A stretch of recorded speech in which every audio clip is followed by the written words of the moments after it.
Wine Talk Wednesday at Bar Z Winery. I am lucky enough to be sitting down with Rich Fleetwood from Reed Beverage.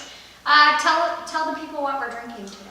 We're in the Bar Z 2013 Pinot Noir, correct? We are. It's a really stellar wine that's won medals in Berlin and London, and we only have a couple bottles of it left in the world, and we're lucky enough to be drinking it today. So Bar Z Winery has a partnership now with Reed Beverage. We are very, very, very pleased with this. These guys have been so good to support us and our push for everything to be local. So I have a few questions for you, Rich. Fire away, please. So we're gonna play a fun little game. You know I like playing fun games on our Wine Talk Wednesday. I'm gonna give you a statement about wine industry in general, and you're going to guess whether it is true for the California wine industry or for the Texas wine industry. Are there any questions that are true for both? No. Okay. They're all pretty simple. Yeah, I just didn't want you everyone she's stacking the pad. I know. Okay, all right. I got you, Rich. Okay. I got you. I'm not Thank trying to win this under the table. Yeah, I've seen those interviews. Yes. This is not one of those. Okay, here goes. This wine industry contributes $13.1 billion to its state economy. California. Texas. Texas. Wrong. Considered, well, an expert by my mother and myself. Texas contributes over $13.1 billion to our state economy. And you wouldn't think that with wine in Texas, but we're a growing industry and we hope to keep growing. That's through vineyard jobs. Yes, that's through vineyard jobs, that's through tasting rooms, that's through online sales, sales to wholesalers in stores. That's just everything that the Texas wine industry encompasses. That builds our roads. Yeah, That's, absolutely. okay. The taxes we pay help fund our infrastructure, education, everything like that. So Wow. you're welcome, Texas. California is the fifth biggest economy in the world, and I thought that the wine industry was 13 Yeah. billion. Okay, Yeah, all right. Texas I'm gonna is get one. doing our part. All right, come on. This industry has 20.7 million visitors per year. 20.7 million? Texas. That one is actually California. Switched it up on you there. In Texas, we have 1.7, and I think that's just due to the fact that people don't really know that Texas has a large wine industry yet. Well, and Texans go to Texan wineries. Yeah. A lot of the Texas wine industry is funded by Texans. We're all very obviously proud to be Texans. And so a lot of Texas wine is consumed by Texans. And so that's something that we hope to expand upon and have Californians drinking our wines and have New Yorkers drinking our wines and people from all over the world, because we're really proud of what we have to offer. Okay, this one's a fun one. This first vineyard was established in North America by Franciscan priests circa 1662. The name of the vineyard? Not the name of the vineyard. What state was it in? What state was it in? 1662. In 1662. By a Franciscan priest. Both of them were Franciscan priests, but this one was established in 1662. Which state? Texas. It was Texas. Texas actually had the first established vineyard by a Franciscan priest in 1662.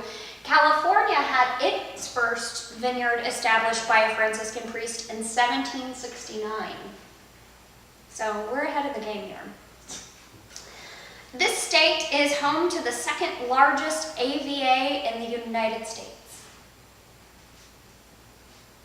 Second largest in the Second United States. largest. I will say the largest is in a place where you won't expect it. It's in Washington State. It's not Washington State. It is the Texas Hill Country AVA. The Texas Hill Country AVA. AVA stands for American Viticultural Area, for those of you who don't know. And that basically enables us to put designations on our labels from where exactly the wine came from. And that just increases truth in labeling and things like this. But the largest AVA in the United States is the Mississippi River AVA, which encompasses, it's along the northern Mississippi River. It encompasses Illinois, Iowa, Minnesota, and Wisconsin. What are they making up there? Some kind of wine. All I right. don't know. Yeah. But it is 50 times larger than all of the Bordeaux region in France. It's huge. That's interesting. Yeah. But not quite everything is bigger in Texas, but we have the second biggest AVA. These are grapes under vine. Yeah. Okay. Yes. Okay, so this is home to vineyards where owls, falcons, bats, chickens, and sheep help with pest control. California. California, absolutely. They're doing some really innovative things in California. And instead of spraying and using pesticides, they are utilizing animals to keep control of the pest populations in their vineyards. I was just out there. It's beautiful, like watching the hawks fly around. Mm-hmm. And Texas is home to beautiful wildlife. So I think we should, if we can, try to use some of those same. Absolutely. I think we should, and we have plenty of wildlife in Texas. I think we should catch up and start utilizing some of our cool things. So one of the reasons that we are so happy to be on board with Reed Beverage is because they're an organization that really believes in local business. They really believe in family businesses, and that's what we are. So tell us a little bit about Reed Beverage and some of the things you do and some of the things you carry. We're a family-owned business, first of all. We were started in 1952, and the Reed brothers split distributorships, and now we have consolidated our Abilene and Amarillo markets to service Lubbock and throughout. And we shop here, we live here, and when there's a winery available that makes world-class wines, that's who we want to deal with. And all we do is like, they could do this without us. What we do is we allow Monty and Anna to free their time up so that they can make wine. And I've had wine from 82 Bordeaux to everywhere. And I wouldn't be buying this wine if I didn't think it was good. Period. Well, thank you. Yeah, and it's like we partnered them, we tasted these wines in this barrel room, and we decided that these wines are not only world class, but we just want to help them get it out there so they can do what they're good at, which is making these delicious wines. Thank you, Rich. We're really happy to have you guys on board, and we know that you guys are people that support Texas-made products. And you don't do wine typically. We're kind of a new venture. So tell me about some of your favorite Texas products. Well, we're all about Texas craft beer. We have Texas Ale Project. We have Four Corners we're about to launch. We sell Deep Ellum. That's not Texas, but we sell Coors and Coors Original and Coors Light. Monty's about drinking a Yellow Belly. He loves those. He really does. And then on the spirit side, we do Western Sun, which is made in Pilot Point, Texas.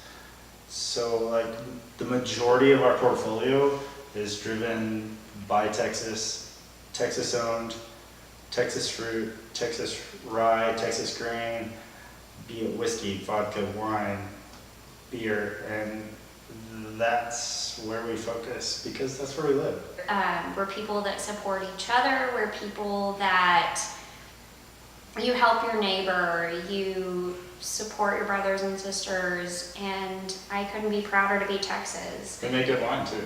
I think we make a really good, and it's not just us. I will always beat the Barzy drum, but there are other wineries in Texas doing what we do, and Texas is really making a name for itself and getting on the map. And there's a saying, a rising tide lifts all boats. And so People don't own varietals. They don't own So let's take Pinot Noir, which this is a Texas Pinot Noir, Yes. and let's take a Texas Cabernet, and so it's not us trying to be something else. It's us taking our ground and our fruit and our people, and it doesn't taste like that. It's not trying to be that. Texas wines are their own thing, respectively, and I would ask anyone to taste them in that way. So where it's like, I pick up a glass of French Bordeaux or I pick up a glass of California Cabernet and I taste them side by side, I know that they're not supposed to be the same, but I can respect them for what they are and if they are good or not.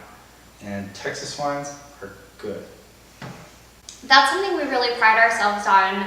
I have people come into the tasting room all the time that say, oh, well, these don't taste like those California cabs that I've had. And I say, well, why would we want to taste like a California cab? We're not from California. Neither are the grapes. But we love our friends from California. We do. And a special moment for them dealing with the wildfires that they're dealing with. It's many of our friends are affected by the wildfires in California right now. And we are sending our prayers and our support, and we hope that everybody's able to salvage what they can and make it out of this. This has been another Wine Talk Wednesday at Bar Z Winery. Thank you for tuning in. We'll see you next time. Bye.